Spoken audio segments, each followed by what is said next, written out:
رہا ہے، کہہ رہا ہے کہ جو رات دن پوشیدہ اور ظاہر ہر طرح سے خرچ کرتے رہتے ہیں، ان کا صلہ پروردگار عالم اس آیت میں ارشاد فرما رہا ہے، کہتا ہے کہ ان کا صلہ پروردگار کے پاس ہے۔ جب وعدہ الہی ہے تو حتمی فیصلہ ہے، اور پروردگار کہتا ہے ان کو نہ کسی طرح کا خوف ہے اور نہ ان کو کوئی غم ہے۔ کب؟ جب انسان انفاق کرے، احسان کرے، کسی کے ساتھ نیکی کرے۔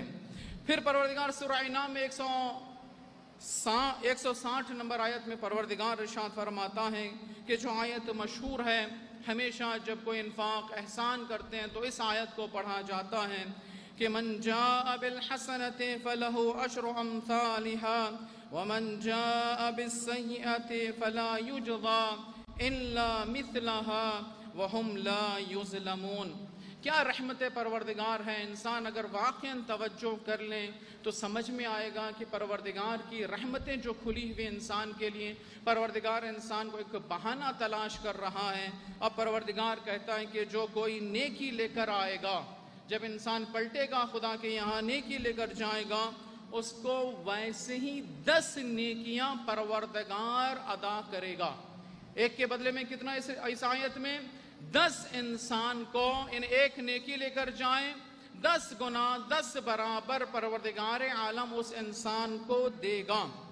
اور پھر پروردگار کہتا ہے کہ اور جو برائی لائے گا، اگر کوئی انسان خدا نہ کرے خدا نہ کرے خدا نہ کرے کوئی ایسا عمل انجام دے کہ جو برا عمل ہو، نیکی نہیں ہے برا عمل ہے، اب پروردگار کہتا ہے، رحمت پروردگار کو دیکھیے، پروردگار کہتا ہے اسے سزا ویسے ہی ملے گی جو وہ لے کر آیا ہے۔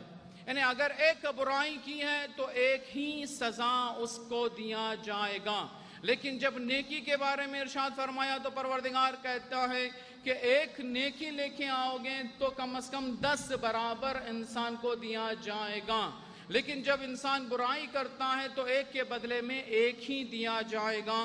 پھر پروردگار کہتا ہے ان پر ظلم نہیں کیا جائے گا۔